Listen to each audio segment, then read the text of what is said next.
Subsídios. Lições Bíblicas. Jovens.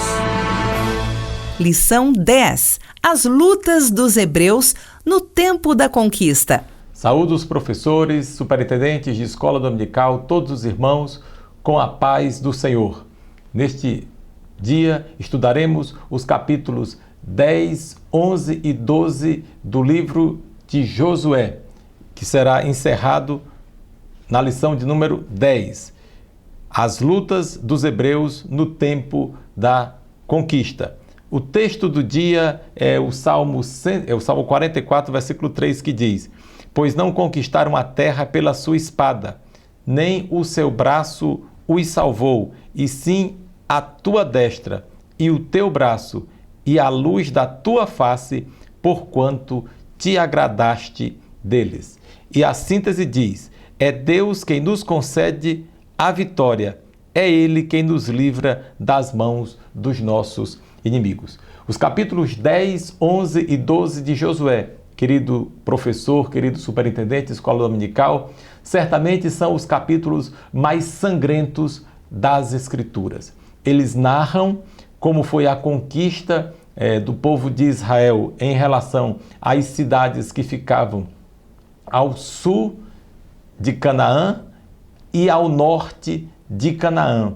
E no capítulo 12, Josué descreve essas 31 cidades, incluindo também a região central, na qual estava Jericó e Ai, bem como as cidades conquistadas na Transjordânia, a leste do Jordão, nas quais já tinham sido empossados a tribo de Gade, de Ruben e metade da tribo de Manassés. Então, hoje nós vamos estudar como de fato aconteceu a conquista da terra prometida, quais foram os eventos que marcaram contundentemente esses episódios.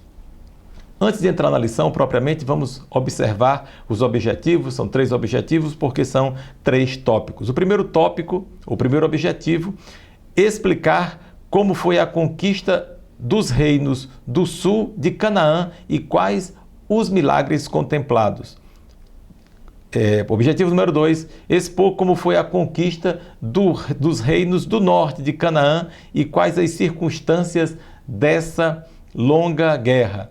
E o terceiro objetivo, conscientizar de que a conquista da terra prometida foi um milagre de Deus. Sem dúvida foi um milagre de Deus, porque nós vamos ver que o povo de Israel não era um povo afeito à guerra, não era um povo conquistador, não era um povo que estava sempre invadindo territórios alheios, absolutamente. Israel somente reagiu ao longo de 40 anos, nunca invadiu, mas sempre reagiu quando foi atacado. E agora nós vemos pela primeira vez na história Israel atacando voluntariamente. E o primeiro episódio está exatamente descrito no capítulo de número 10. No capítulo 9, nós vemos a Confederação do Sul se reunindo. E dentre aqueles povos estavam os heveus, que também são chamados de gibeonitas. E quando os heveus fizeram um pacto com Israel, a Confederação do Sul se revoltou e decidiram atacar ferozmente, veementemente, as cidades gibeonitas. E como Israel tinha feito um pacto com os gibeonitas, Israel precisou ir defender os seus companheiros, agora companheiros. E eles marcham a noite inteira, quando os gibeonitas mandam o aviso dizendo que estão sendo atacados, Israel marcha a noite inteira e chega de maneira muito rápida para defender os seus agora companheiros, os gibeonitas, nessa guerra tão cruel, porque a ideia daquelas cidades reinos do sul era exatamente trucidar os gibeonitas. Mas, queridos irmãos, quando nós estamos em uma guerra justa, Deus luta por nós. E é interessante como algo que aparentava ser uma desgraça, uma tragédia, Deus estava confirmando e apoiando, porque Deus luta por Israel. A guerra em defesa dos gibeonitas, por causa de um pacto que tinha sido feito diante do Senhor, foi algo extraordinário. Aliás, uma das batalhas mais comentadas das Escrituras, inclusive, porque foi por causa desta batalha, por causa da defesa dos gibeonitas, da cidade dos gibeonitas, que Deus fez o sol parar sobre Gibeão. Deus fez o sol parar. Deus estava dizendo, eu estou com vocês, né? Eu estou do lado de vocês, e a prova disso é que eu estou fazendo este grande milagre, além de outros milagres que aconteceram, como uma tormentosa chuva de granizo que veio sobre os inimigos que estavam ali atacando Gibeão. Então é uma experiência extraordinária. E você, caro professor, pode dizer aos seus alunos, é muito importante que essas aulas elas não se restringam tão somente ao aspecto histórico, ao que aconteceu, mas a aplicação prática, a aplicação pessoal desses fatos históricos na nossa vida. Porque quantas vezes Deus nos manda entrarmos numa guerra, realizarmos atos de coragem, né? E às vezes nós nos sentimos um pouco sozinhos, porque guerra é algo que é difícil e é tormentoso. Mas do mesmo jeito que Israel foi parte em desvantagem, vejam, Israel caminha a noite inteira para enfrentar os inimigos. Então, teoricamente, eles estariam mais fracos, porque passaram a noite acordados. Os inimigos estavam preparados ali para promoverem uma verdadeira carnificina naquele lugar. Mas Deus esteve com ele, com o povo de Israel, deu uma grande vitória, e quando os inimigos estavam fugindo, o Senhor, ouvindo a voz de Josué, fez o sol parar. Então, vejam que Deus, ele está honrando Josué.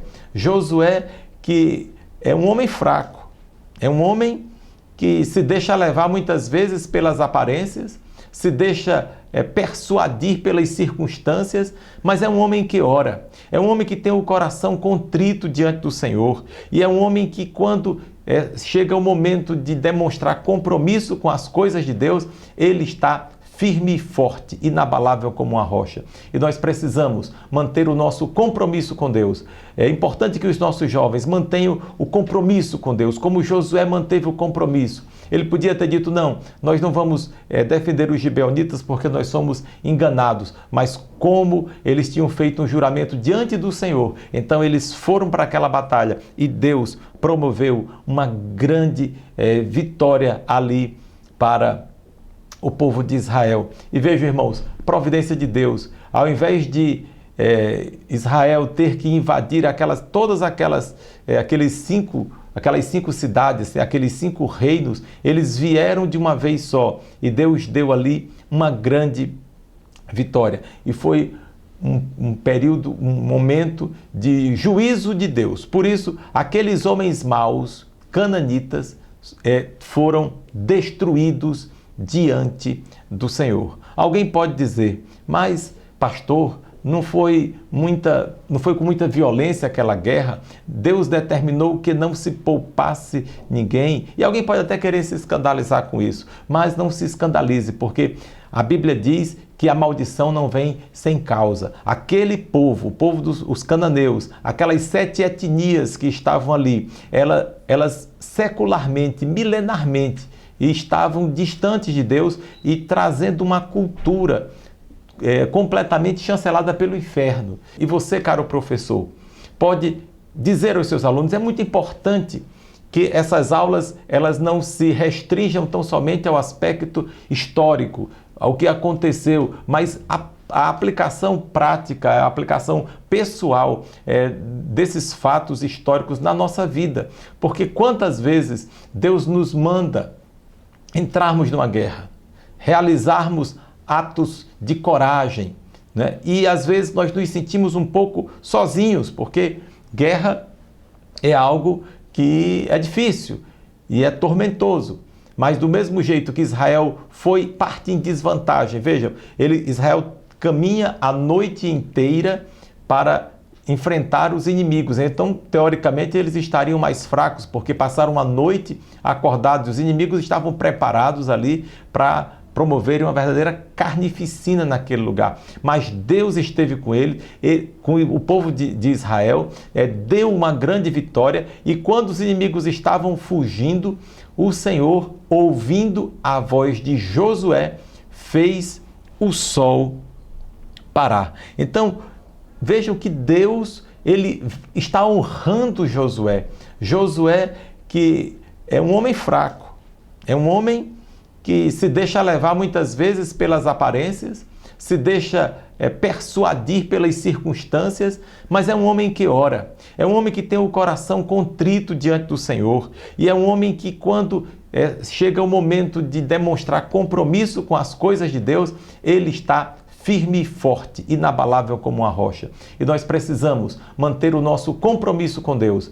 É importante que os nossos jovens mantenham o compromisso com Deus, como Josué manteve o compromisso. Ele podia ter dito, não, nós não vamos defender os gibeonitas porque nós somos enganados, mas como eles tinham feito um juramento diante do Senhor, então eles foram para aquela batalha e Deus promoveu uma grande vitória ali para o povo de Israel. E vejam, irmãos, providência de Deus, ao invés de Israel ter que invadir aquelas cinco cidades, aqueles 5 reinos, eles vieram de uma vez só, e Deus deu ali uma grande vitória. E foi um período, um momento de juízo de Deus. Por isso, aqueles homens maus, cananitas, foram destruídos diante do Senhor. Alguém pode dizer, mas pastor, não foi com muita violência aquela guerra? Deus determinou que não se poupasse ninguém. E alguém pode até querer se escandalizar com isso, mas não se escandalize, porque a Bíblia diz que a maldição não vem sem causa. Aquele povo, o povo dos cananeus, aquelas 7 etnias que estavam ali, elas secularmente, milenarmente, estavam distantes de Deus e trazendo uma cultura completamente chancelada pelo inferno. Então Deus estava varrendo, e o projeto de Deus era estabelecer um lugar em que a santidade dele reinasse, para que ali os judeus pudessem servir ao Senhor. Então, nós não podemos acreditar que Deus estava sendo injusto, mas a justiça de Deus estava fazendo uma recompensa histórica para os pecados abomináveis daquela gente. A mesma coisa que aconteceu com Sodoma e Gomorra e com tantas outras cidades que se levantaram contra Deus e um dia vieram a serem completamente riscadas do mapa. O tópico número 2 é exatamente o capítulo 11, quando termina essa guerra da Confederação do Sul.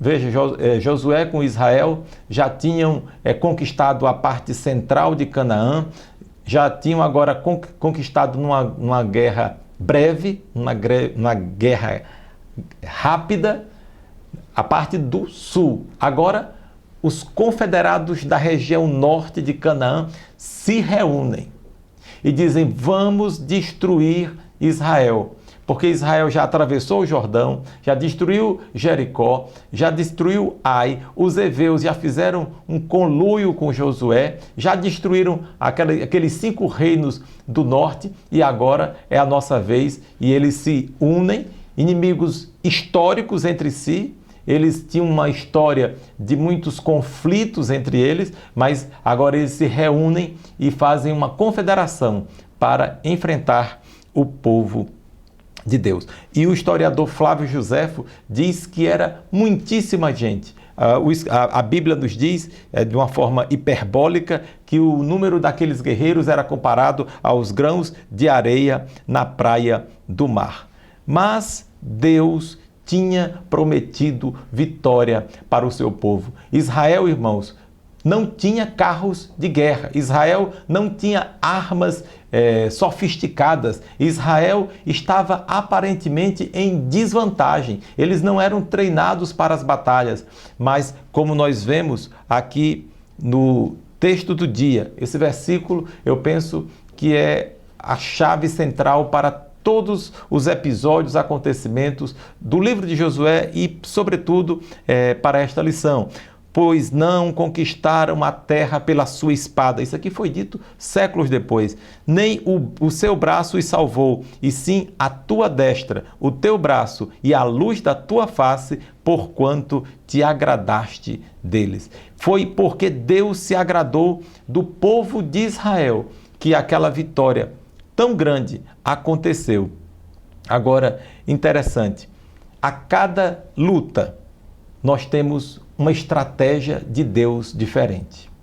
Os irmãos se lembram, para enfrentar Jericó, foi uma luta rápida, mas com uma preparação muito longa.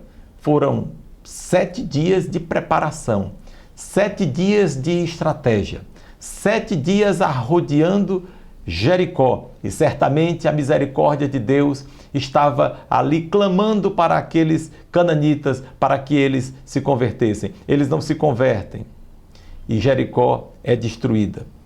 Logo em seguida vem a batalha contra Ai, que também teve alguns obstáculos e uma derrota inicial de Israel por causa do pecado. Mas logo em seguida Deus dá a estratégia para Israel, e depois que o pecado de Acã é solucionado, o problema trazido pelo pecado foi muito grande, nós sabemos, e aí Deus dá uma nova estratégia, uma estratégia totalmente diferente. E de uma vez só, Deus também dá uma grande vitória ao povo na batalha contra Ai. E logo em seguida tem o problema dos heveus, os gibeonitas. Eles fazem uma aliança com Josué, o que é um problema grave do ponto de vista político. O povo murmura e poucos dias depois, a Confederação do Sul vai em batalha contra as cidades gibeonitas, e aí Deus determina que Josué e o exército de Israel marchem a noite inteira. E quando está amanhecendo o dia, eles chegam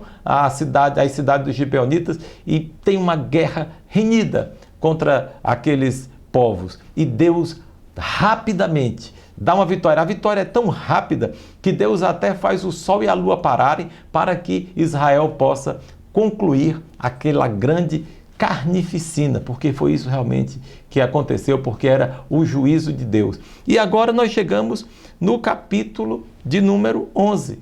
Tudo até agora foi muito rápido, tudo até agora foi muito célere, as vitórias vinham com muita rapidez. Só que quando chega no capítulo 11, a coisa muda de figura. E aquela guerra contra a Confederação do Norte, ela dura vários anos. Há quem diga que foram 5 anos, outros que foram 7 anos, mas foi uma luta que durou muito tempo, muito tempo. E eu pergunto, será que na nossa vida também não é assim? Por vezes, o Senhor nos concede vitórias rapidamente. Quando menos se espera, as coisas acontecem, mas há outras lutas que se perpetuam no tempo, que vão demandar de nós mais atenção, mais oração.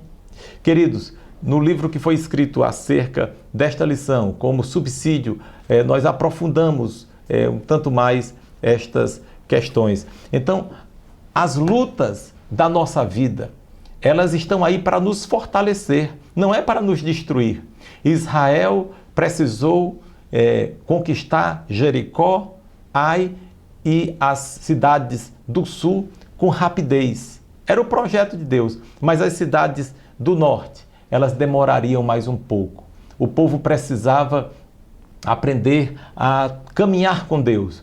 Irmãos, foram vários anos de muitas lutas, de muitos embates. O povo não se descuidava em momento algum, porque a qualquer instante o inimigo poderia vir sobre ele. Isso realmente traz lições profundas para nós. Por que é que Deus às vezes nos promove, nos abençoa tão rapidamente? E porque às vezes as coisas parecem que nunca vão acabar, as lutas nunca vão acabar. Mas tenhamos paciência. Diga, querido professor, para o seu aluno que aquele que espera em Deus, ele sempre alcança, não é?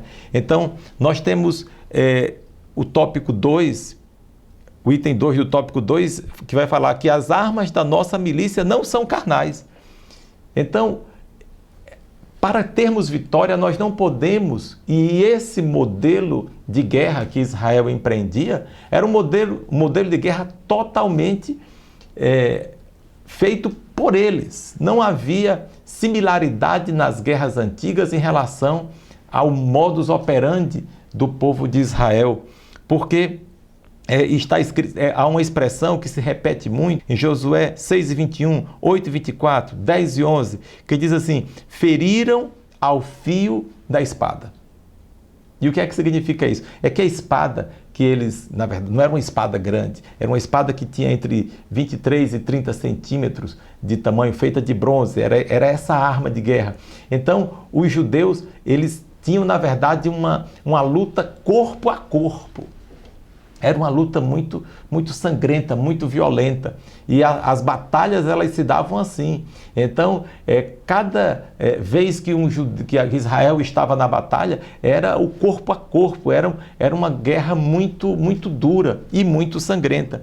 E o povo de Deus foi tendo vitória dia após dia, porque as armas da nossa milícia não são carnais, mas poderosas em Deus para a destruição de fortalezas.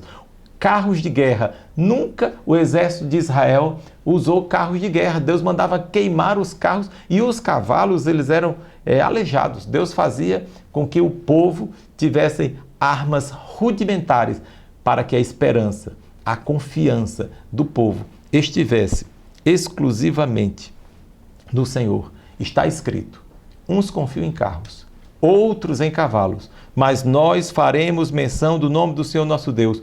Uns encurvam-se e caem, mas nós nos levantamos e estamos de pé. Salva-nos, Senhor, ouça-nos o Rei, quando clamarmos, lá no Salmo 20. E essa é a história do povo de Israel. É um povo que confia em Deus. É um povo que depende de Deus. Eles entenderam que Deus precisava que Israel fosse dependente dele. Hoje as pessoas não querem ser mais dependentes de Deus. Elas querem ter autonomia, elas querem ter autossuficiência. Mas aqui nas batalhas, que nós vamos ver nas Escrituras, não havia absolutamente nenhum traço de autossuficiência. Já no início da guerra, o comandante Josué recebeu a visita de um ser celestial, uma teofania, ou uma cristofania, né? O Senhor aparece para dizer quem mandava ali. Não era Josué quem mandava, era o Senhor. Era o Senhor quem determinaria a estratégia, tanto para derrotar Jericó, como Ai, como a Confederação do Sul. O sol vai parar, chega uma chuva de granizo, Deus atrapalha o exército dos inimigos, como também a estratégia de Deus se estabeleceria para conquistar as nações do norte. Então, nós estamos diante de fatos da história que não tem apenas importância histórica, mas importância devocional. E por isso, querido professor, os nossos alunos, eles certamente enfrentam os embates na vida, embates os mais diversos, mas eles podem confiar em Deus, podem descansar em Deus, porque Ele estando à frente, o Senhor estando à frente, certamente a vitória virá. E aí nós chegamos no item 3, e aí no item 3, conquistando o impossível. Eu acho lindo, não é? Porque logo no capítulo 10 e capítulo 11, Josué está conquistando. Mas quando chega no capítulo 12, Josué faz questão de lembrar que Moisés é a fonte de tudo aquilo que está acontecendo, né? As conquistas de Moisés, elas não são esquecidas. O livro de Josué faz questão de lembrar que todas as ações dessa geração de hebreus obedeceram ao que foi determinado por Moisés, servo do Senhor. E aí, mais uma vez, no capítulo 12, Moisés é lembrado. Aliás, Deus sempre faz questão de deixar bem claro que o legado daqueles nossos líderes antigos não pode ser esquecido. E aí Josué faz lembrar que na Transjordânia, do lado leste do Jordão, já estavam assentados a tribo de Gade, a tribo de Ruben, metade da tribo de Manassés, porque foram vitórias que Deus deu através de Moisés. E agora na Cisjordânia, que era a oeste do Jordão, o Senhor estava dando outras vitórias, né? O sol brilha sobre Gibeão, nós já falamos a princípio, né, desse milagre extraordinário, porque somente Deus, em seu grande poder e misericórdia, poderia em tão pouco tempo fazer com que uma nação de ex-escravos conquistasse uma terra tão excelente, habitada há muitos séculos por povos mais fortes do que ele. Então Deus faz o sol parar, Deus faz a lua parar, Deus faz os milagres durante os anos de conquista das terras e cidades do norte, porque as armas da milícia dos hebreus não eram carnais, mas poderosas em Deus para a destruição das fortalezas.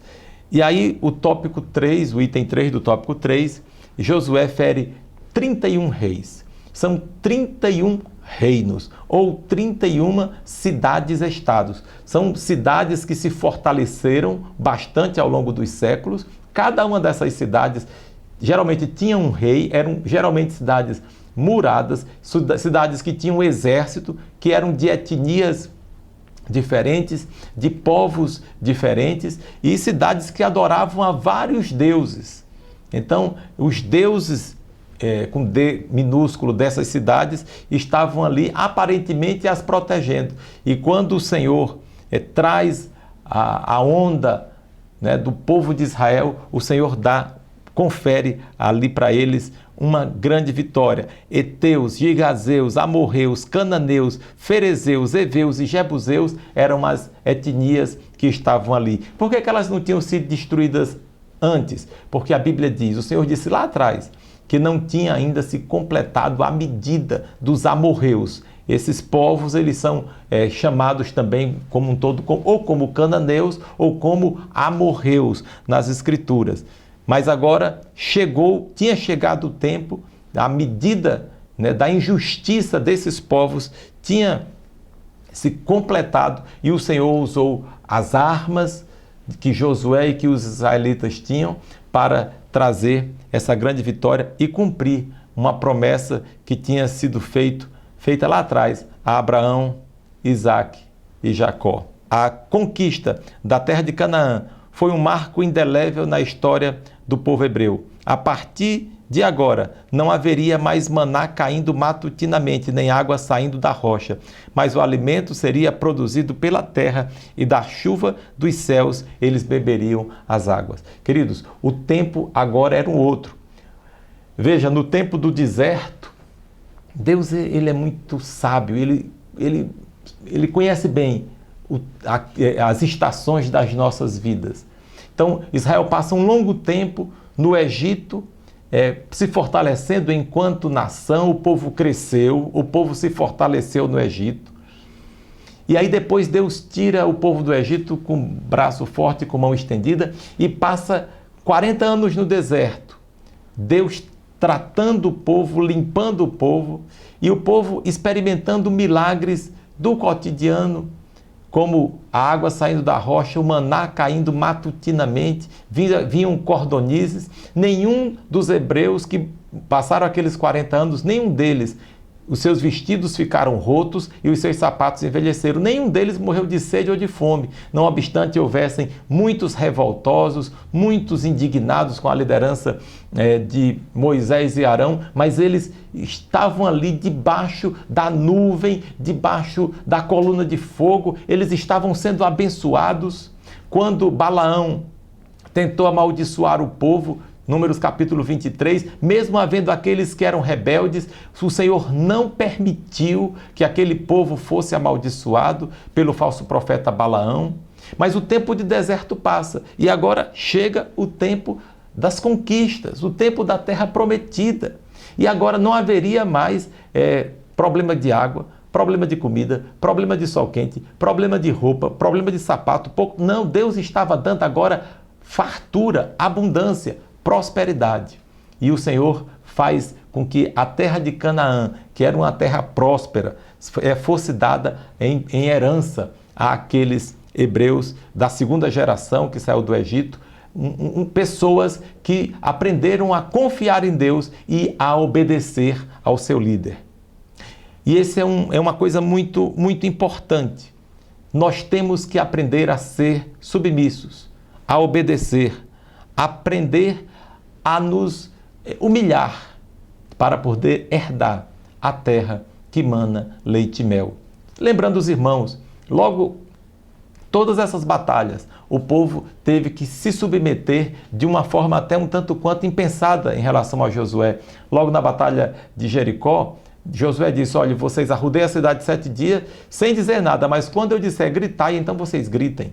É um tanto quanto ilógico isso, mas o povo foi obediente e Deus os conduziu a uma extraordinária vitória, dando-lhes a terra que manava leite e mel. Vale a pena, querido professor, nós informarmos aos nossos alunos que aqueles que são fiéis, que cumprem as promessas de Deus, sempre terão um final feliz. Que Deus nos abençoe e que todos tenham uma excelente aula.